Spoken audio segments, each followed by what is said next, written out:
All right, this will be our first lesson of the year, our first video lesson, and it's going to be on functions.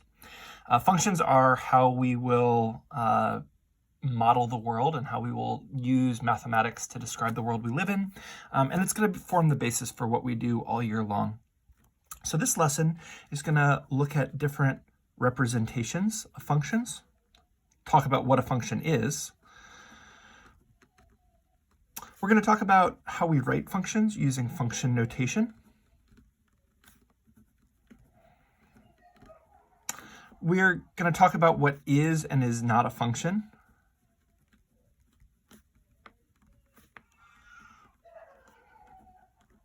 And we're going to be talking about domain and range. And we're going to, in domain and range, we're going to break out into discrete domains and ranges versus continuous domains and ranges. And we'll look at two ways to write it. Discrete, there will only be one way to write it. We'll write it using set notation. But continuous domains, we'll be able to write either using set notation or interval notation. The goal is for most of these video lessons to be about half an hour long, with some breaks in between for you to practice things and make sure you understand things as they go. Oops. This is not ideal. I would rather be teaching this to you in person, but it's what we have, and hopefully you find it helpful. There will be hopefully lots of ways for you to get some help if you don't understand things. Before I move on with this, you should definitely have something out to be writing down notes, either a notebook for yourself, or at the top you put lesson 1.1 functions so you can find it, or a place for you to at least write down practice problems and also any questions you have. You want to be writing down questions along the way because unlike in a traditional classroom where you could just raise your hand or listen to somebody else when they raise their hand, anything that you're not 100% sure of, you'll need to be able to ask questions on it later. And so it's important for you to be able to write down your questions. So let's look at what a function is. So a function, I'm going to represent a function as a box here. This is one representation of a function. And in this box, the way we read this is f of x. Hopefully you're familiar with this function notation. Our function is a function of x, and what this means is that x is an input, and for everything we put in, our function will tell us what the output is. And we can either put y here, sometimes we'll put f of x here, and this is our output. And so there are all sorts of different functions that we'll be dealing with over the course of the year. You should already be familiar with all of this stuff from Algebra 1, although depending on how robust and deep your Algebra 1 class went, maybe you know it to different degrees. So functions, for each input tells you exactly one output, and there's only one output for each input. So there's one output for each input. And so there are a bunch of different ways we can describe this. One common way we use is, and I'll call this one f of x. We can make a table. This is called a table. And the way a table works is we put the inputs on the left and the outputs on the right. We can either put y here, but often we'll just put what the function name is. In this case, f of x is the function name. And this table says that when 1 goes in, 2 comes out. When 3 goes in, 6 comes out. When 7 goes in, 14 comes out. When 100 goes in, 200 comes out. When 101 goes in, 202 comes out. And as good mathematicians from Algebra 1, maybe we're looking for patterns here, and maybe we notice that this pattern says that we could just multiply the inputs by 2 each time. And that's a good inference to make, but it's not clear necessarily. And I want to show you, unless there is more information given, all this table says is that for these inputs, These are the outputs and nothing more. Let's talk about some of the way function notation works. Well, we'll come back to some of the way function notation works in just a second. Let me show you a different. No, let's do it now. Okay. F of 3 says when 3 is the input, we want to know what the output is. And so we can look at the table. When 3 is the input, 6 is the output. When 100 is the input, 200 is the output. We can also ask something like, what about f of 5? And some kids really want to write that f of 5 equals 10, but unless there's more information given here, that's not true. F of 5 is undefined. It might be that f of 5 is equal to 10 because you multiply by 2 each time here, but this table doesn't necessarily mean that all the other inputs are there. Like I could add to the table 5, 17, and this table is still a function. It just doesn't have as easy a rule. There is a rule that could, there's an equation that could map all of these to inputs. It just isn't a simple equation anymore. And so unless there is something in the table that tells you when x is 5 what the y is, there isn't a value. I'd like you to pause this video in just a second and make sure you feel comfortable with this.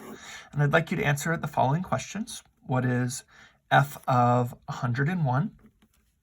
What is f of 300? And what is f of 7? So pause the video, make sure you feel comfortable answering all these questions.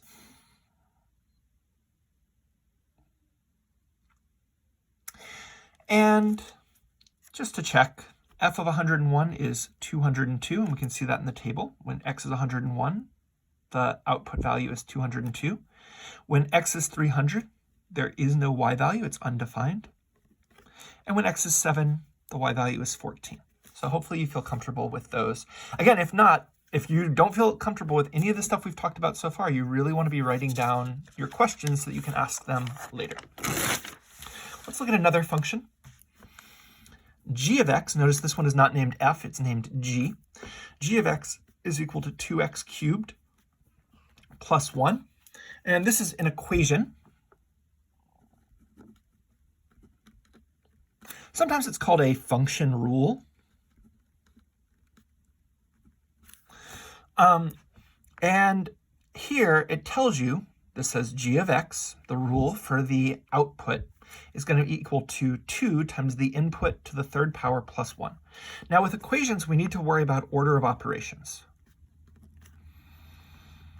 Many kids learn in middle school PEMDAS, although this isn't quite complete, at least is a good starting place. There is an order that we do things every time. You would never add 1 to the x first and then cube it. We would do this exponent first. So we would do this first. So we take whatever the input is and we cube it, which means to do it times itself 3 times. So we do it times itself 3 times, then take that answer. We don't add it with 1 yet. We take that answer and we multiply by 2, and then we add 1 at the end. And so hopefully you're familiar with the order of operations. If you're not sure how it works, feel free to ask. And this is it. So unlike a table, which is, this was kind of long and bulky, this equation is fairly short, and we can do things like g of 3. G of 3 means we're going to put in 3 for x. And usually when we put in a number for x, we'll put it in parentheses. We'll say 3 goes in, and it's getting cubed and added by 1. We can evaluate this in the right order. The first thing that happens is exponents in this case, so 3 will get cubed, and so we'll have 2 times. Kind of in our heads or off to the side, we can do 3 times 3 times 3, and the way we multiply 3 numbers together is we multiply 2 of them first, then take that answer and multiply by the third. So 3 times 3 is 9, times 3 is 27. We don't add 27 plus 1 yet. We need to multiply first. 2 times 27 is 54. And 54 plus 1 is 55. And so we can say g of 3 is equal to 55. This means when we put in 3 for x, 55 comes out. If I want, I could start making a table for g of x. When x is 3, the output is 55. In fact, almost all representations, all equations can be made into tables, and in fact, all tables can be made into equations, although that's sometimes more difficult. Let's do one more example. G of 1 means we're going to put in 1 for x, and the order of operations here says we're going to cube it, so I'm going to do this in my head. When x is 1, 1 cubed, 1 times 1 times 1, 1 times 1 is 1, times 1 is 1. That answer then gets multiplied by 2. 2 times 1 is 2, and 2 plus 1 is 3. And so G of 1 is 3. Again, if you're not sure, write down a question and ask later. I want you guys to try on your own G of 2 and G of negative 1. Pause the video, see if you can find those answers and add them to this table. If you haven't made a table, make a table. Put these values in here.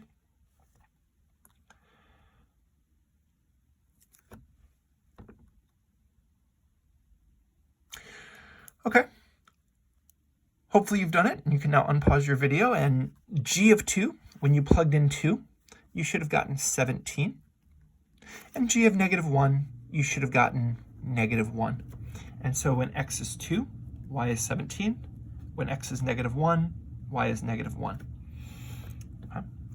The next example of a function we're going to look at is a graph. And we're going to look at two-dimensional graphs here.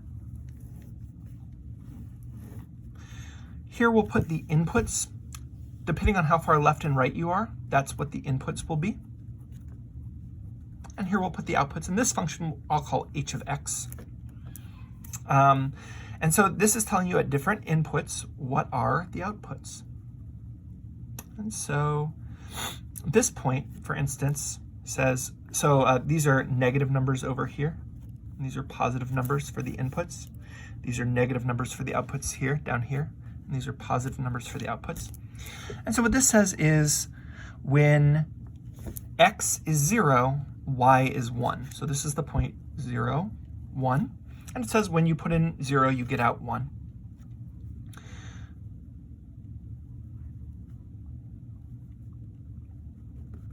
And I'm going to make this graph right here.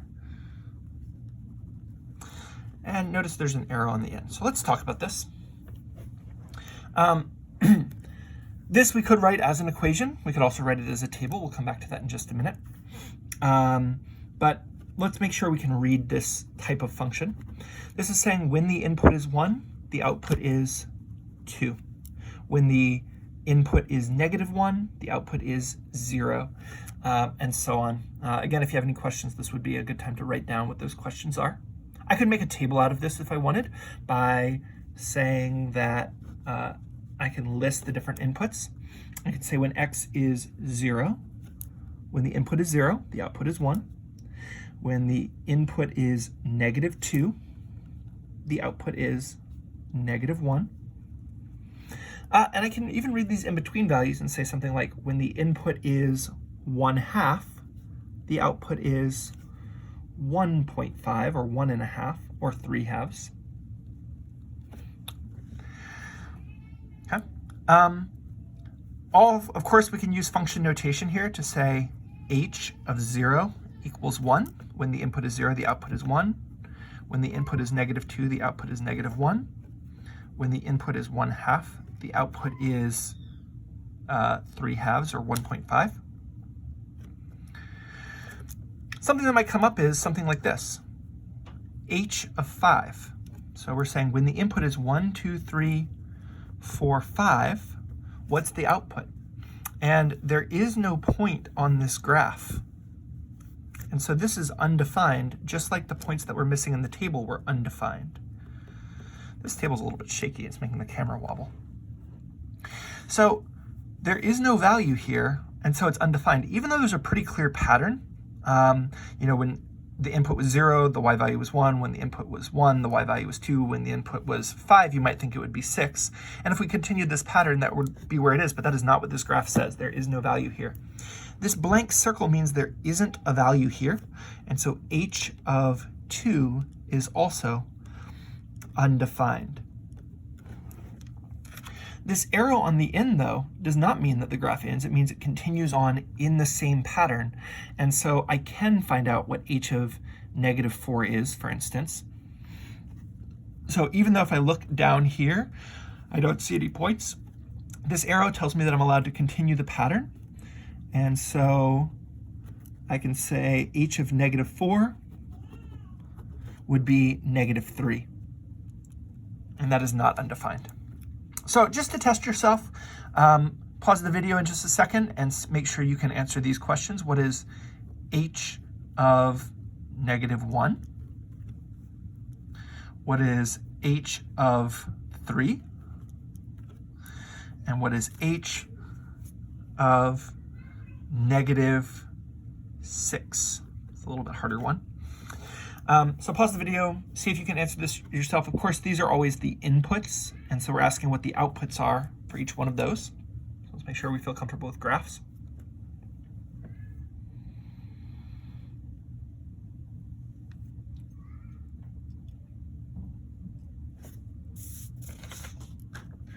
Okay, and hopefully it went well for you, and you feel good about it. And h of -1 says when the input is -1, what's the output? And the y value here is 0. When h is 3, there is no y value here, and this is undefined. When x is -6, the output should be -5. And if you had continued that pattern, that's what you should have found. So again, if you have any questions, this is a good time to write it down. All right, so those are 3 representations. We've talked about tables, graphs, and equations. And now we're going to go a different direction. We're going to talk a little bit about domain and range. And I'll tell you, I'm often a little bit disappointed that kids coming in from Algebra 1 have an emerging function of domain and range, but don't really understand it all the way. And that makes sense because you don't really use domain and range in Algebra 1, whereas we do use it quite a bit in Algebra 2 and in higher level math. And so we'll definitely get a better sense of domain and range. So I hear a lot of kids say domain means X and range means Y. Please don't say this. In fact, I'm going to put a cross through this and say domain means X, and that's bad. Although it's along the way to being correct. The domain is the set of possible input or X values. And this isn't quite the same. It's what are the things you're allowed to put in? What are all of the possible things you're allowed to put in? And the range, of course, is similar. It's not the Y, it's not just Y, it's the set of possible output or Y values.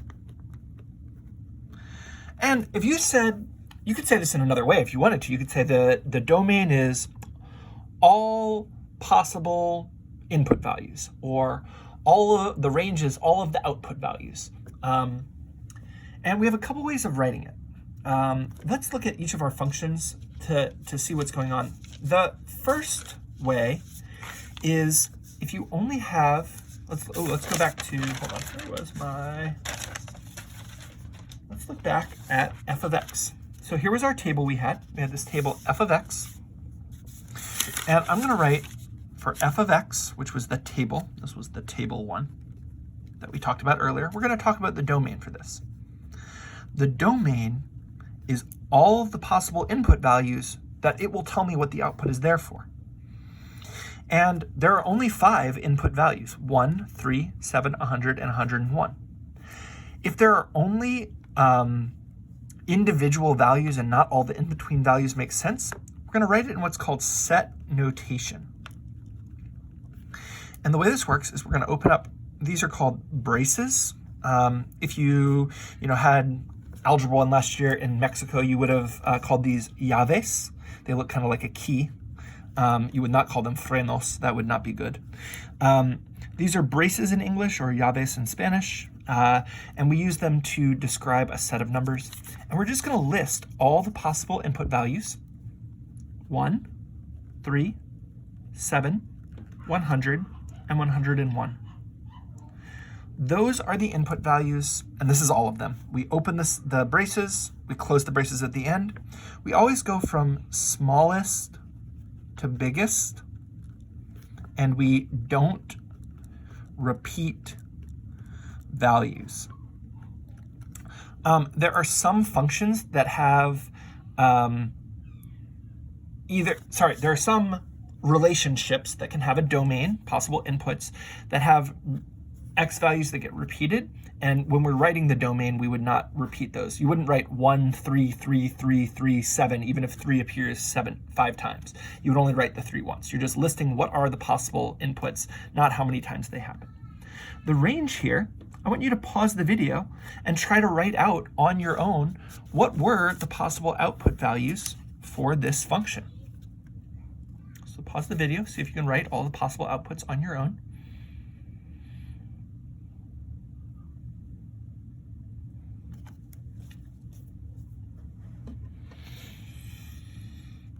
And hopefully you had a chance to do that. If you are not, by the way, pausing your video and doing these, practicing it on your own, you are not going to be learning this stuff. Watching me do math is not the same as you doing math and participating in it. It's a very important part of this class. So the range, the output values, we list them from smallest to biggest: 2, 6, 14, 200, and 202. And those are the only possible output values. We close the braces at the end. This is a list of the inputs and output values. Okay, let's compare this to our second function, which was g of x. G of x was, of course, the equation 2x cubed plus 1, and this was our second function. Now the question is, what is the domain? And what this is asking is, what are we allowed to put in for x? And the answer is, we are allowed to put in everything for x. There isn't any number you can't put in for x. Later this year, we'll learn that the only things when you have an equation that you're not allowed to put in is you can't divide by 0. This is bad. You can't take the square root of a negative number. This is bad. And you can't you don't know what a log is yet, but you can't take the log of something that is 0 or negative. This is bad. And all other functions, you can pretty much put in anything you want for x and you'll get something out. And so there are a few ways we can write this. The first way we can write it is we can write it using set notation. So I'm going to write it using set notation. We can open up our set. And we don't have time to list all the different x's that we have here because there are an infinite number of them. It's not just 1, 2, 3, 4, 5, and we're done. You can put in negative numbers, you can put in decimals, you can put in anything you want for x, cube that number, multiply by 2, and add 1, and you'll get something out. And so we can say x is all the numbers between negative infinity and infinity. And the way we write this is we open up our set and we say x is all the numbers, the set of numbers where x is between negative infinity and infinity. The way that we always do this is we say low, whatever the lowest thing x could be, is less than x, which is less than the highest thing. You'll notice it always goes less than, less than. The lowest thing is less than the variable, which is less than the highest thing. And this is an example of a continuous domain where all of these are possible. They're all possible, okay? All right, there's another way to write this. Because it's all the numbers between negative infinity and infinity, we can also write all real numbers. And this happens so often that we have a symbol for it. The symbol for all real numbers is kind of like an R for real, except it has a double line at the beginning. It has like a little double line R. And this is the symbol for all real numbers. So you make like kind of a double line and make an R, and that is the symbol for all real numbers. And it means all the numbers between negative infinity and infinity.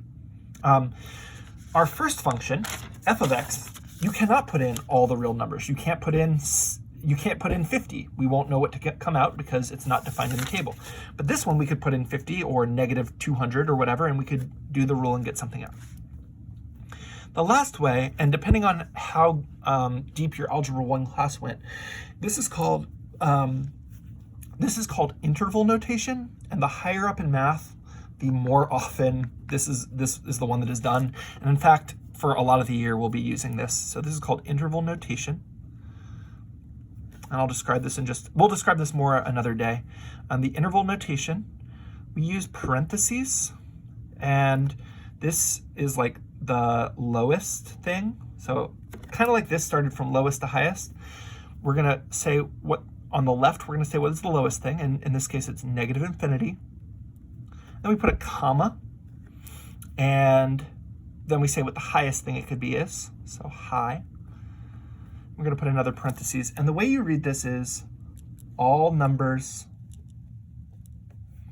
between negative infinity and positive infinity, which is all the real numbers in this case. So this is the domain.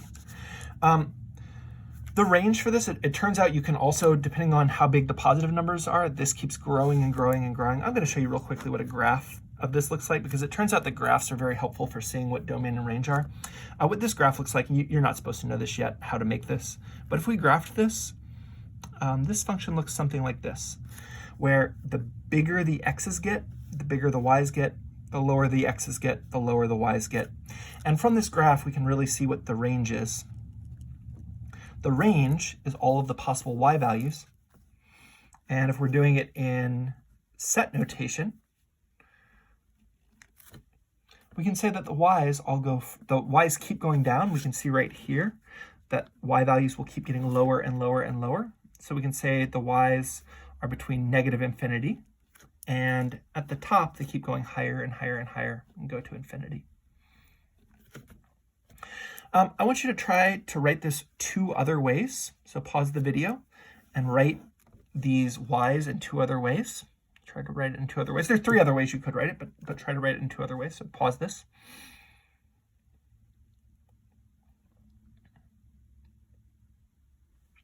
Okay, and hopefully you were able to write that these y's can be written as all real numbers or all real numbers. You can feel free to write it out.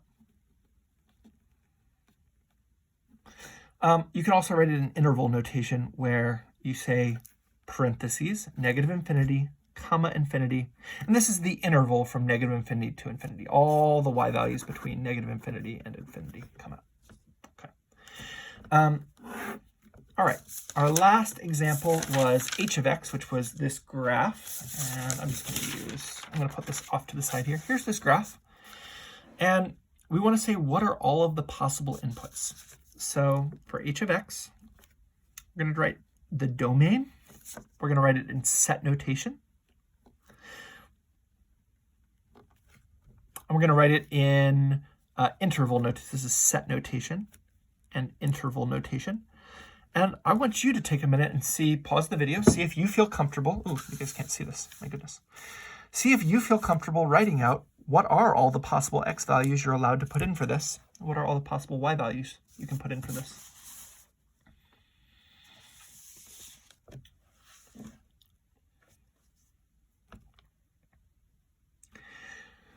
All right, let's see how you did. So the domain is the x values. So we're looking at what are all of the input values. And we can see that this arrow keeps going to the left. And so what that shows us is we can keep putting in input values more and more and more to the left. We can say the x's go between negative infinity. So negative infinity is the lowest, is less than x, which is less than. And here, the highest x value we have is 2. If you try to put in any x values that are to the right of 2, there won't be anything there. The interval notation way of writing this is the x's go between negative infinity and negative 2. We'll talk about this later. Well, okay. If you haven't done the range, go ahead and pause the video and try to write what the range would be for this function. What are all the possible y values?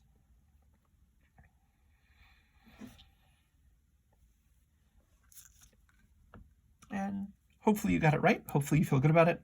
The y values are all the y's. They keep going. Now we're looking at this arrow goes both left and down. And so the y values will keep getting lower and lower and lower here.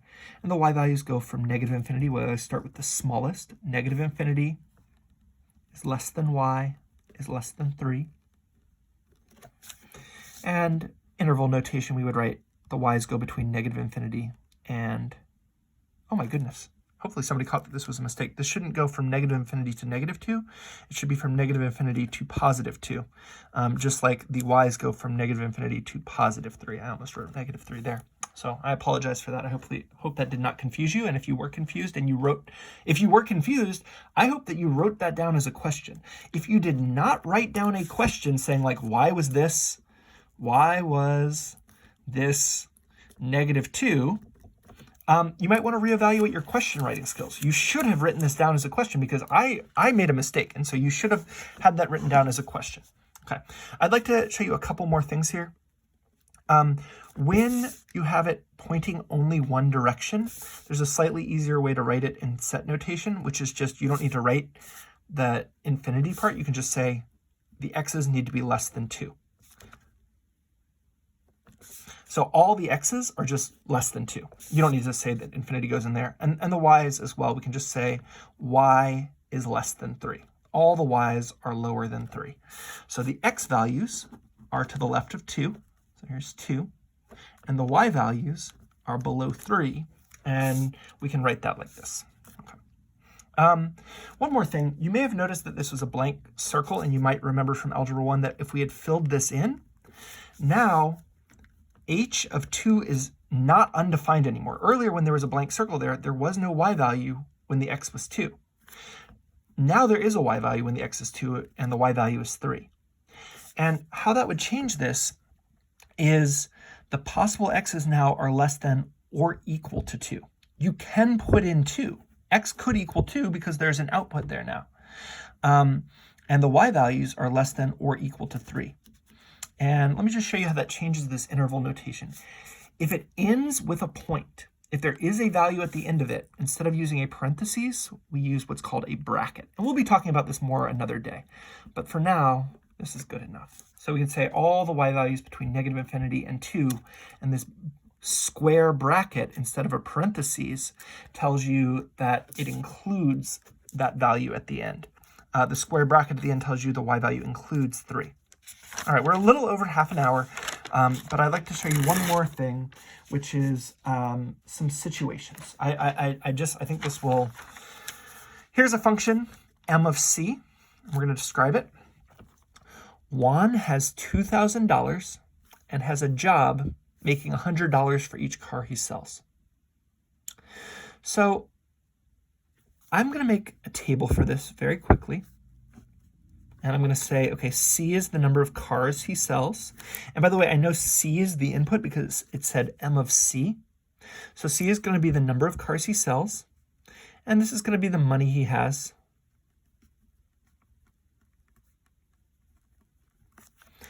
If he sells no cars, he already had $2,000. If he sells one car, he made $100 and he now has $2,100. If he sells 2 cars, he has $2,200. I want to compare that to this situation below. Michelle has $2,000 and makes $100 per day. So this is M of D. So it means for different number of days,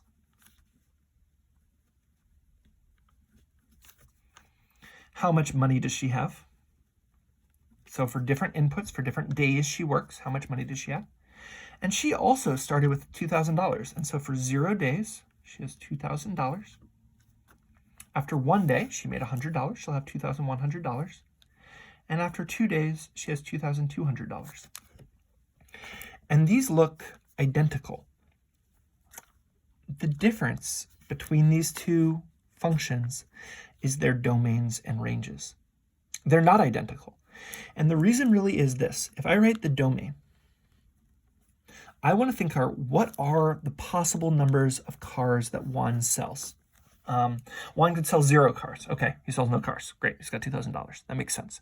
He could sell 1 car. He could sell 2 cars. He could sell 3 cars. In fact, there are an infinite number of cars he could sell.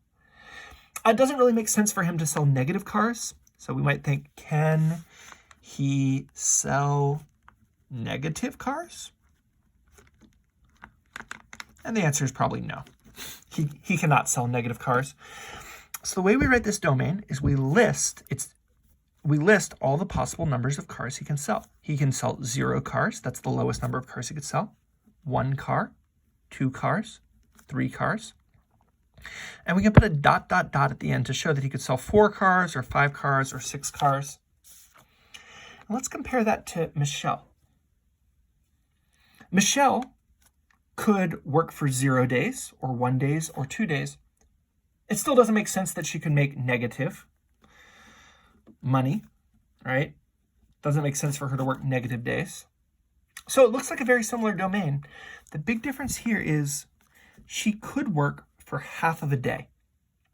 And she can work for half of a day, and it would still make sense. If she works for half of a day, she's going to make $50.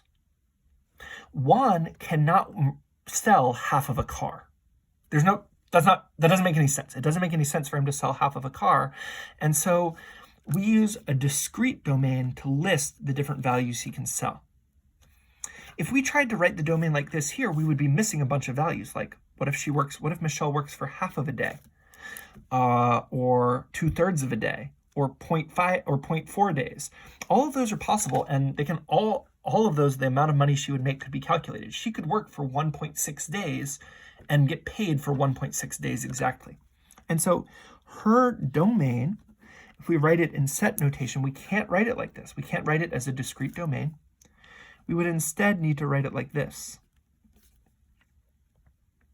The number of days are between 0 and infinity. And this includes things like 0.5 and 1.8 and 6, which also would have been in this domain. All of the numbers between 0 and infinity make sense because she can work for parts of days. And so we use continuous domains where all of the in-between values make sense.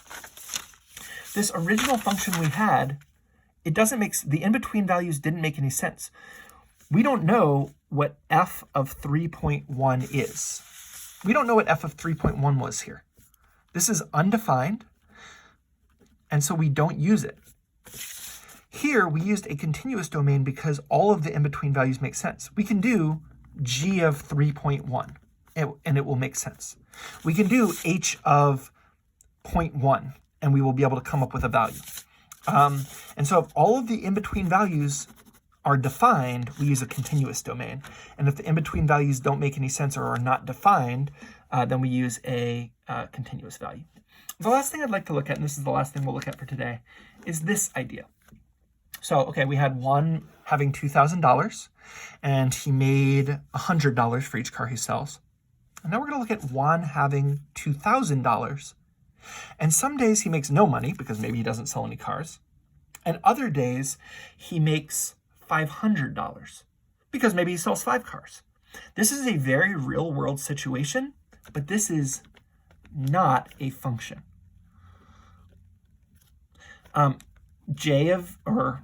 The money he makes based on the number of days is undefined. We don't know exactly how much money he'll make. And this could be true in some jobs where you don't know exactly how much money you'll make based on how many days you work. It depends on how hard you work. And the issue is he could work 1 day and have $2,000, or maybe he works 1 day and has $2,500. It really depends on how his day goes. And you guys learned in Algebra 1 that if we have a table and there's the same input, the input happens more than once, but there's more than one possible output, this is not a function. And there are ways to use math to model this. I'm sorry, I'm having trouble with this camera being off screen. There are ways to model this, but functions won't. So I wanted to throw that in there as the limit. There's a limit that functions have. Okay. Earlier we said that we could write any kind of function any sort of way. And we said that h of x, we could make a table for it. I'm also going to make an equation for it here. But I want to make sure we understand how domain and range is going to come into play this year, how we're going to use it. So we should know that this is a linear function. So we need the slope and the y-intercept. The y-intercept is 0, 1, and the slope of this function is 1. So the equation is going to be y equals 1x, or just x, plus 1. But this isn't quite right. This has a domain of all real numbers. I could put in 50 and get out 51. But when I look at this actual function, when I put out 50, it would be undefined.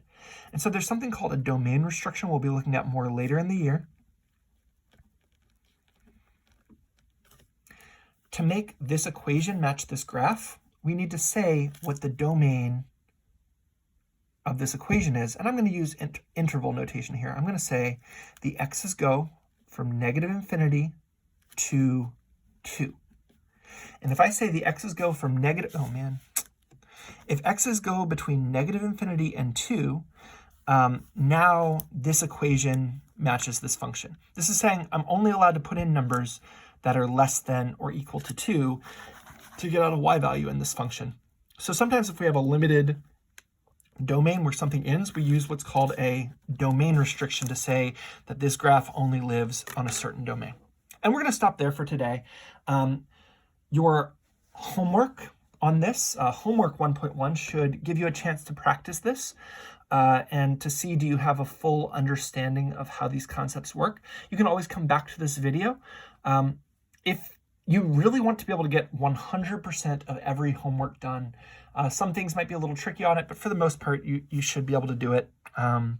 So good luck on your homework. Feel free to ask if you have any questions by getting in contact with me on Remind, or there are other ways to get in contact with me as well, but Remind is probably the best way. All right, have a good day.